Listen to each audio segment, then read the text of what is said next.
Okay, I start running, but then I think, what the hell am I doing? Because I've just left Simon there. He could get attacked. Make a perception check, Simon. 16. As you're thinking that, you suddenly feel the familiar furry body of Simon sort of bolt past your knee, and it almost trips you up, but you sort of stumble and keep running, and you see Simon dashing off ahead of you, sort of bounding up the cliff face ahead of you. Cool, okay. You also can hear just cries, "Come back here, Regs! Come back! We'll get you!" Are they chasing me? Yes. Shit! As you glance back over your shoulder, you see there's only 3 of them now, and they're still pursuing you. Okay, how big are these guys? Compared to you, they're pretty big. Tall, wide? No, they're just about 5, 6, okay. and marginally more well-fed than you are. This is a food Spartan area. Most people are pretty skinny and pretty small. Okay. But for this group of people, these are like some of the biggest guys amongst them. You're pretty certain they're stronger than you. Yeah, okay. I'm just gonna keep running. Okay. Just gonna keep running. So you're just gonna bottle up the cliffs? Yes. Simon knows the way as well. Yeah. For some reason, there's a symbiotic sort of thing. It feels like we almost share ideas and thoughts. When I think of doing something, I find that Simon's thought the same thing. For example, he's going the direction that I want to go, sort of thing. Because he knows the safest escape route as make well. an athletics.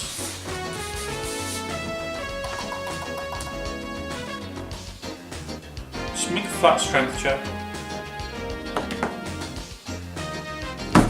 5. Ooh, okay. One crit fail. One crit fail, yeah. 15.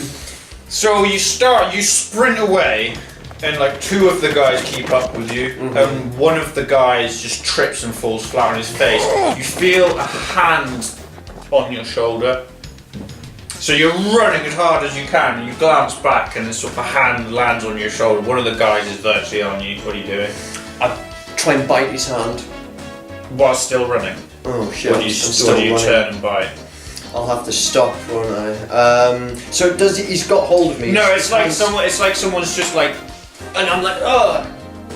But it's at that point where the hand is there. He's trying to grab you. I keep running. Keep running. Okay, Just make keep a grapple grabbing check. it. So Just strength modifier. We didn't have a grapple. Yeah, you do. And strength Just modifier is strength. your base attack thing. It's cool.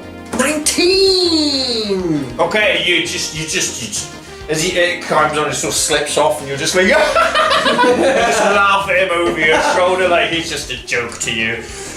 Or more like a laugh of, I can't believe I got away with that. Oh my god, I was gonna die. I'm so lucky. And you keep running.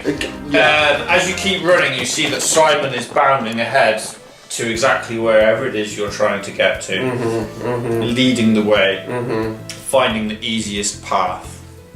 Make another flash strength check for running. 14. Oh no, actually, what am I on about? Alright. Boss is.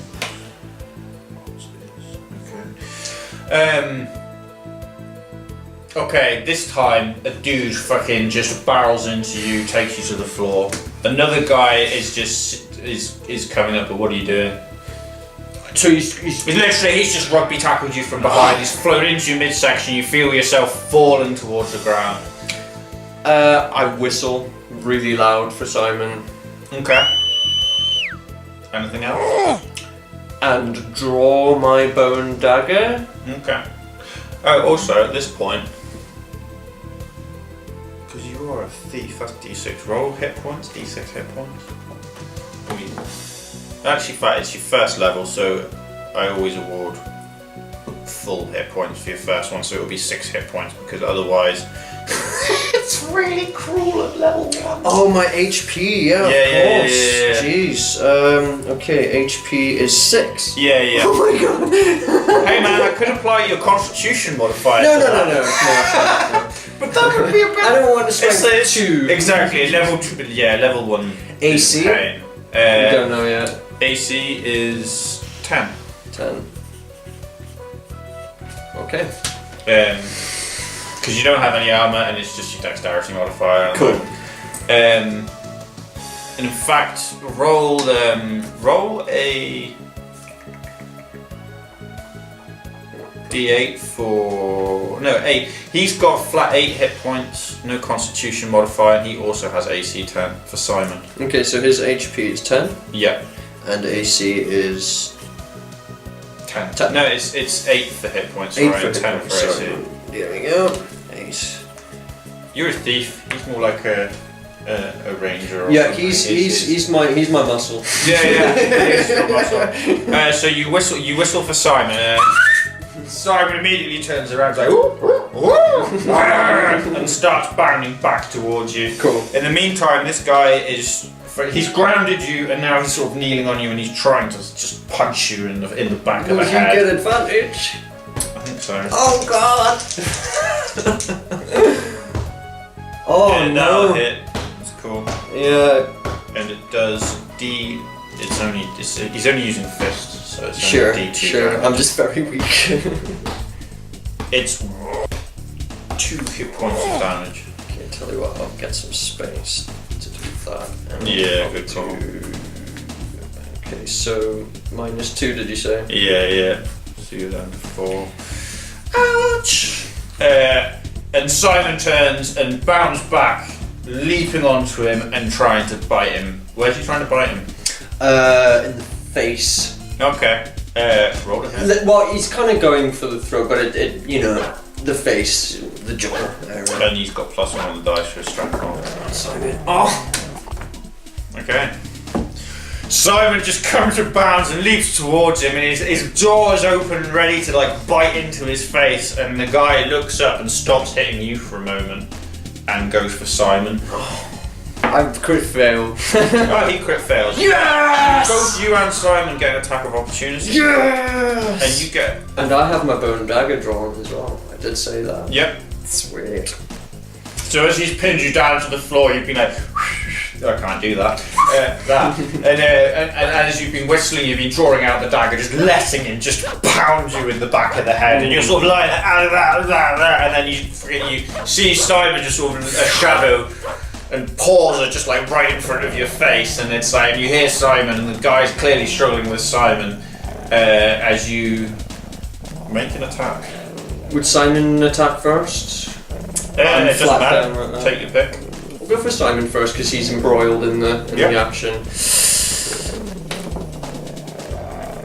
11. That's enough. Yeah. So you hear Simon just latch on and it's like roll a d4 for damage. Thank you. That's a 4. Yeah. Okay. Make your attack.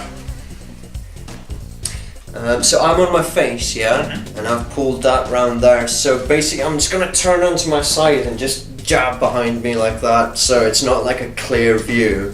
Yep. Would that be disadvantage? It would be disadvantage. No, because he's being mauled by your dog. Oh, he's the other thing is, as Simon grabs on and starts latching on, you can feel that his weight's no longer. So he's I can still sort above of you, but shift. you can easily shift around now. Okay. 3. You sort of shift around, you just flail wildly with the knife, but you do have another action. Ah. Because that's your attack. I will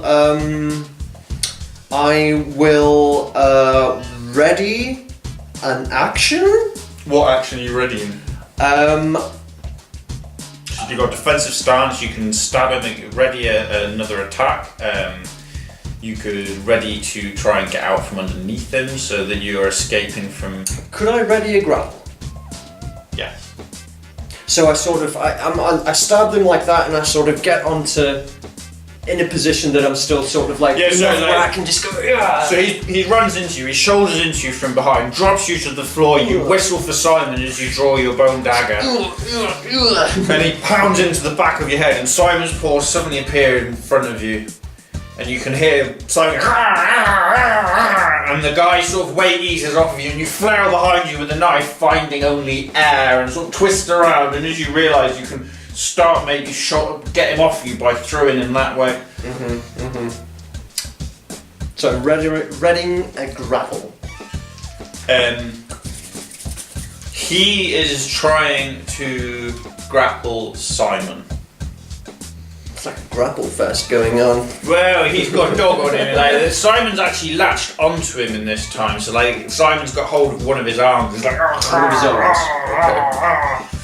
He went for the face, but the guy managed to get his arms in the way. He latched onto one of the arms instead and just started yanking on him.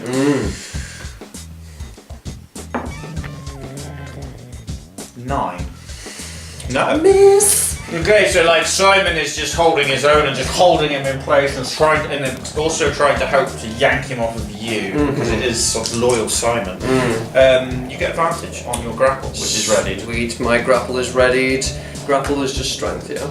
Yeah. It's just Okay, strength so that's a 15 and a 3.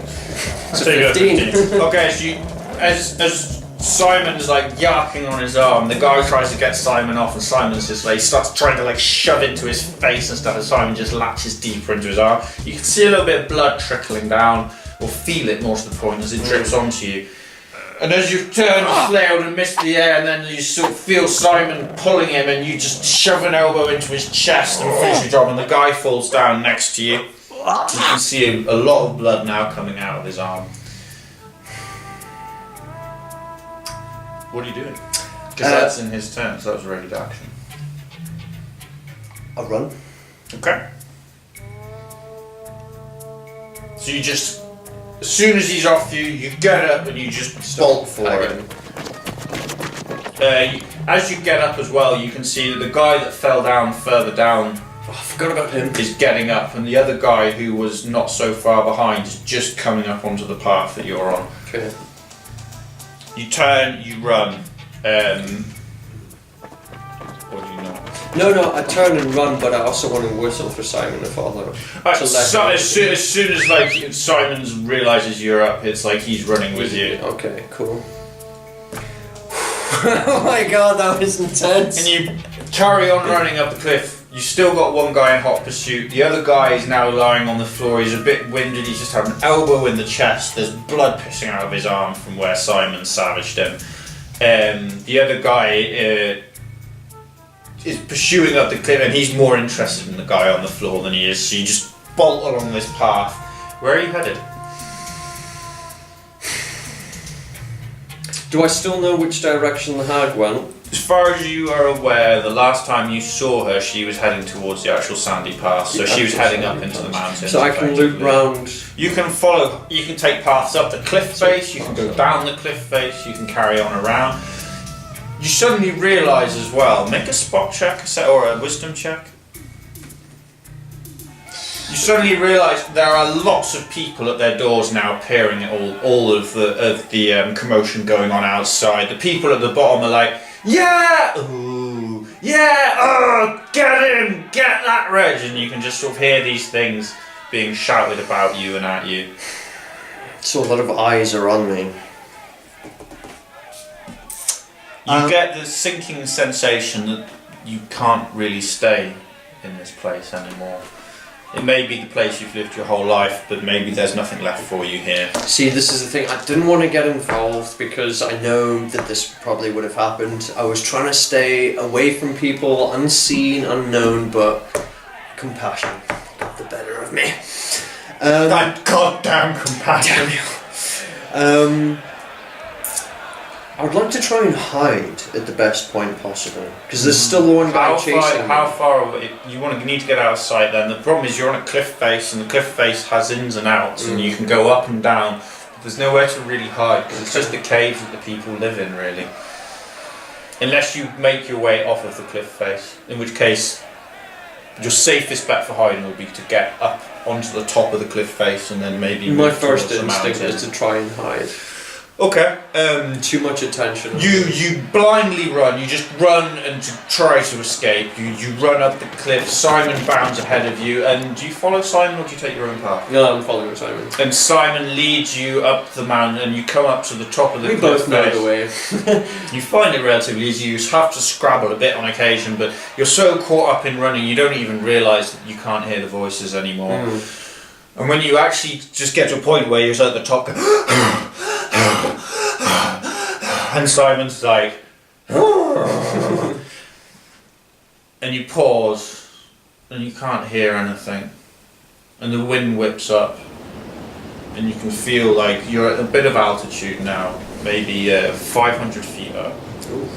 You're looking down over the desert sprawling out ahead of you. You're not quite sure how long you've run for, but you're out of sight of the village, or the familiar cliffs at the top of the village, and you're heading much further towards the pass. Make a spot check. Make one for Simon, please. Thank you. 13. And you're huffing and puffing. Reginald is Intelligence? 40. And so you realise Simon's breath seems to have calmed and he sort of seems to just be pacing around and looking, and then he sort of comes and just headbutts your leg, looks, and headbutts your leg and looks. Goes, "Arr!" What is it, boy? He's like, "Arr!"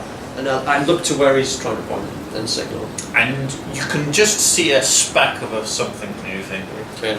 It's moving up the pass into the mountains. The mountains rise up above you.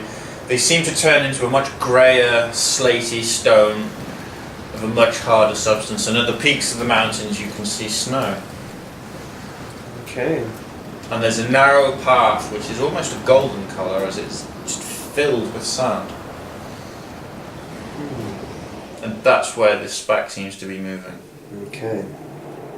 I say to Simon, I go, let's follow her, boy. You know, and he just sort of give him a little finger. Go on, lead the way, boy.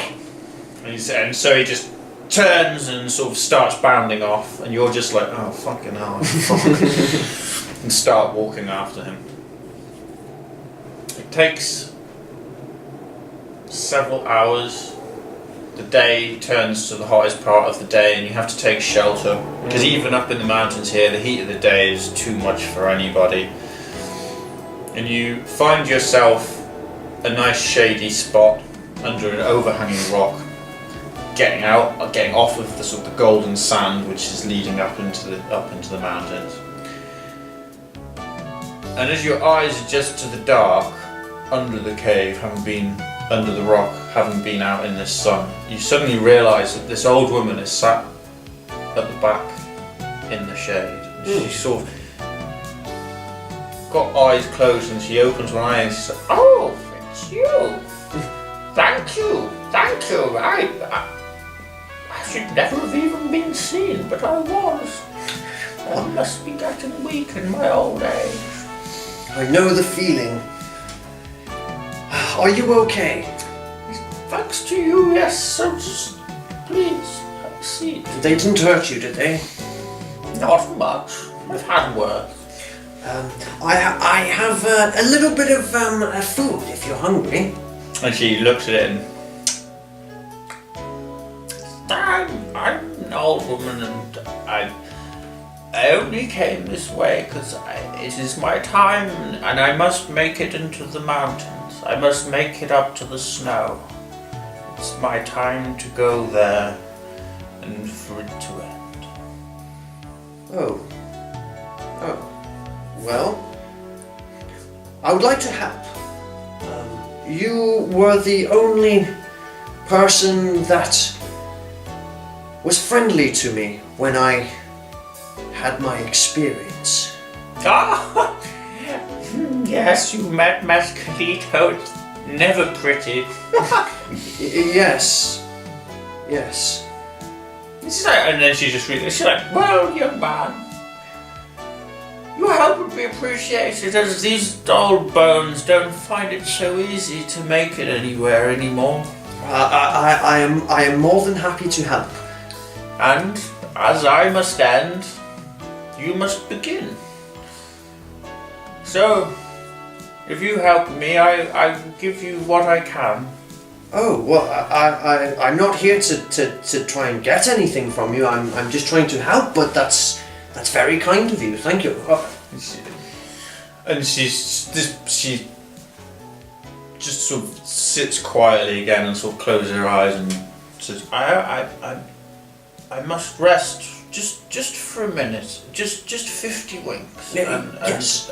and then we must continue, for I have not much time left. Oh yes, of course. And she just seems to sit sort of cross-legged, rests her hands on her knees and sort of relaxes a bit, and her head slumps forward, and you can hear a sort of slight wheezing snore.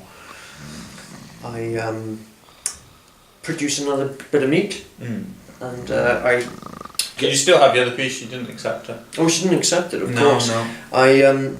I snuggle down back against the rock, and Simon comes and sits on my lap. He kind of cuddles in on my lap, and I break the meat and give him a bit, and I have a bit, and he sits there. He's just almost like he's not a care in the world. The events of the past few hours could never have happened. As a dog does. Just happy as anything could be. Snuggles up against you, sort of rubs up against you, and give him a stroke.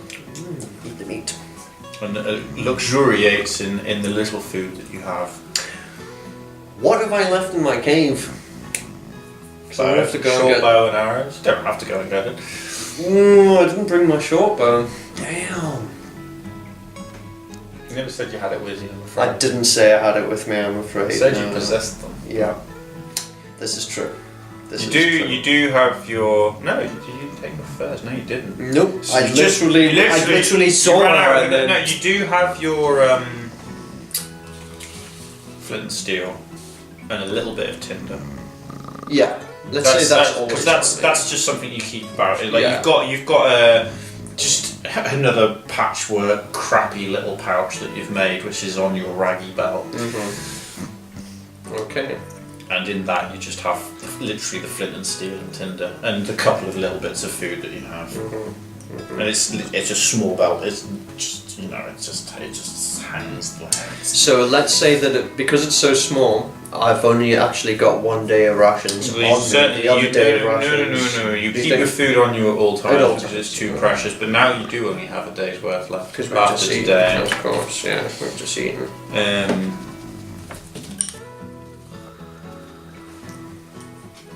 And you sit there and you enjoy the meat and you relax through the heat of the day. And about 3 or 4 o'clock in the afternoon, when the heat of the day has started to drain and it's moving towards the evening, and you're getting to a point where you're sort of looking out there and the heat haze, everything is sort of warped and shimmering. You're just like, oof, I'm so glad I'm in the shade. Simon's pretty glad he's in the shade, right? Having a bit of and you're just thinking, God, I need to get up to that snow because I've got to bring bloody water with me.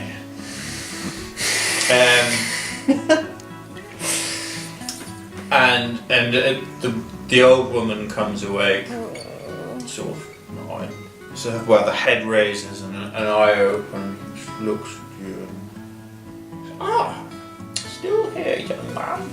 Yes. I think it's time to go. And she just rises almost effortlessly. She doesn't use her hands or anything. She just sort of stands upright, almost effortlessly, sighs, relaxes, and sort of starts walking in a stooped fashion, like she's very, very old. And as you sort of rise and almost go to help her, you suddenly realise you can't quite keep up with her. She's always just a step ahead of you. And you pick up your pace a bit, and even though she doesn't appear to be walking any faster, again, you never seem to quite catch up to her. Do you follow her? Yes. And she sort of follows away, and at one point, moving up along this sand, the sand turns into rock.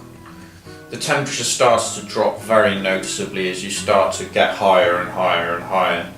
And about halfway up this pass, rather than heading along the pass and into the mountains proper, She sort of veers off and just walks straight up to a cliff. And she looks at you and goes, I need to get up there, please. Can you carry me?